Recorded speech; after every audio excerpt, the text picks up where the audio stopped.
Hi, I'm Elsie Maio, the founder of Humanity, Inc., the Soul Branding Institute, and passionista for the emerging role of business in society. Over the next few minutes, I'll show you why. I'm both enthusiastic and fully committed to helping leaders along this path.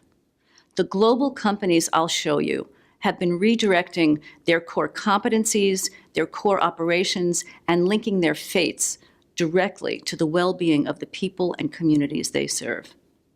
And they are thriving. The sample I've selected for you spans industries and sectors. They're companies in fast-moving consumer goods, IT services and consulting, and in banking. But first, to better understand what they're doing, take a look at the context in which they're doing it. Business today is one of the least trusted institutions in society. On one end of the spectrum, people feel that business does not have their best interests at heart.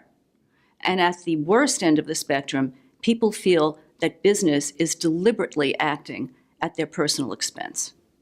The financial services sector is an obvious case in point today. I think we ignore data on this trust gap at our peril.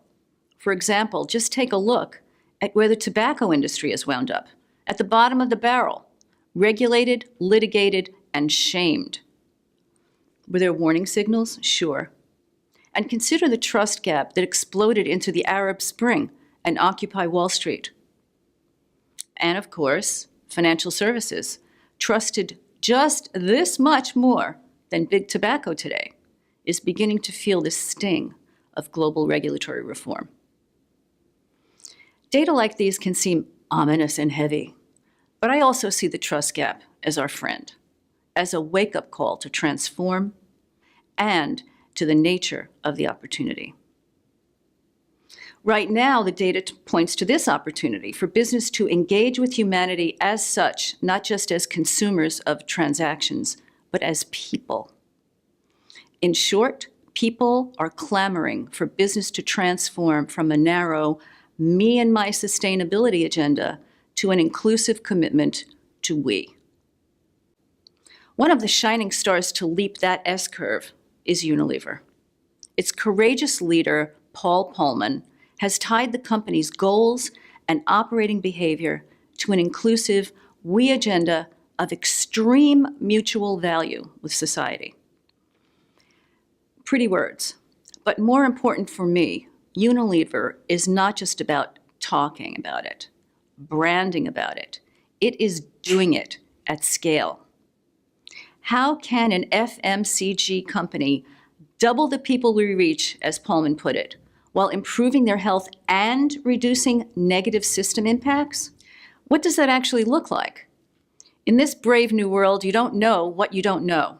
It's about trial and error, guided by collective wisdom and bold transformative goals.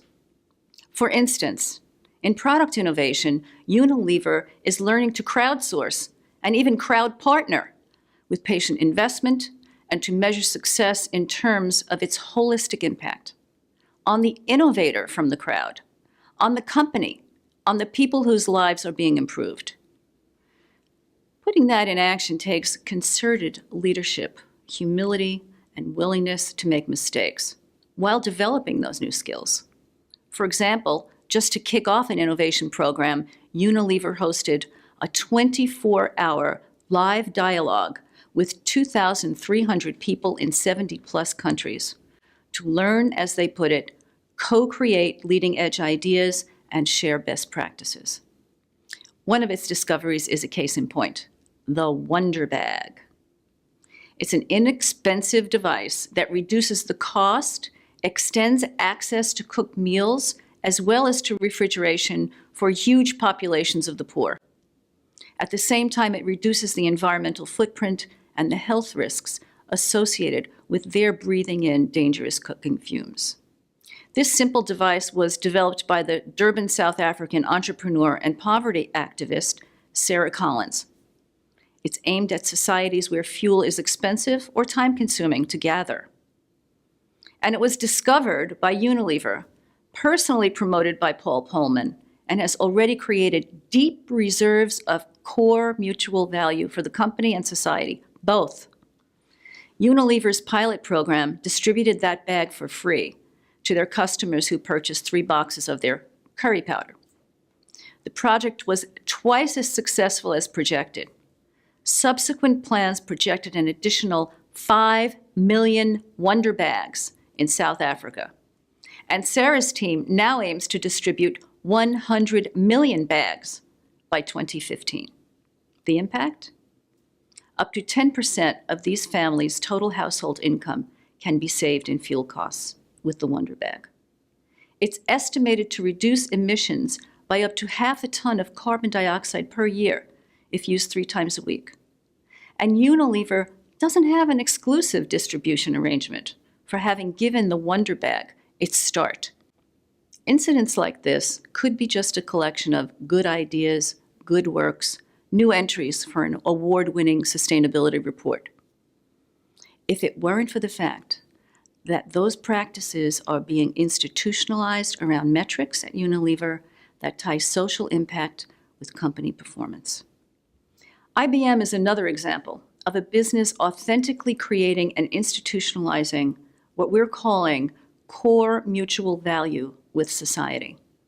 I know firsthand that IBM launched a major transition by deeply exploring the economic value of values, crowdsourcing its employees' human values, and integrating its business strategies accordingly. One of those values, innovation that matters for our company and the world, surfaced among IBM's employees as primary of importance. And now it seems to drive 2 of the most material examples of core mutual value that IBM brings: its core competence in systems and IT strategy to create that social good. And of course, municipalities are a burgeoning source of business growth for Big Blue. Now that's the win-win-win. That's creating core mutual value with society. A second example from IBM is its celebrated Corporate Service Corps. An elite group of hand-picked top talent from IBM competes heavily for the privilege of moving the needle on poverty relief and local community impact in the developing world. 90% of those volunteers describe that program as the best one they've been part of. And IBM is spreading that success. It's sharing access to that program with other companies. And even cooperating with the State Department, it's promoting skilled international volunteerism to the business community. IBM is reinforcing its own sector leadership in the we world of 21st century business and society. Finally, even the much maligned and mistrusted financial services sector has some bright lights shining in the we territory. One of these is Triodos Bank. I know firsthand that Triodos also built its growth platform from its social values on up. Its core industry competence is primarily retail and SME banking and lending. And this 30-year-old, continuously profitable bank lends only to businesses that bring lasting positive change. It prominently features those business customers on its sites in the virtuous circle of its stakeholders, with whom and for whom it creates sustainable local communities. You can just click on the site and track down on a geographical map where in your neighborhood those loan customers are located. And you can go and give them your business. And like Unilever and IBM, Triodos has taken social marketplace roles a step further into industry leadership. Peter Blom, Triodos' CEO, founded the Global Alliance for Banking on Values. It recently issued the Berlin Declaration to transform the banking system. That's the kind of positive action and courage that the trust gap can catalyze in a leader, if we would seize that opportunity. In closing, we've just seen a few ways that a company can choose to evolve from the old model of supporting a worthy cause to profitably be the cause of deep social value. And that's the model that we mean by our own name, Humanity, Inc., Business Brilliance for Social Good. I hope you will share what you discover including the challenges you encounter on the path, traveling into the future together as we. Thank you.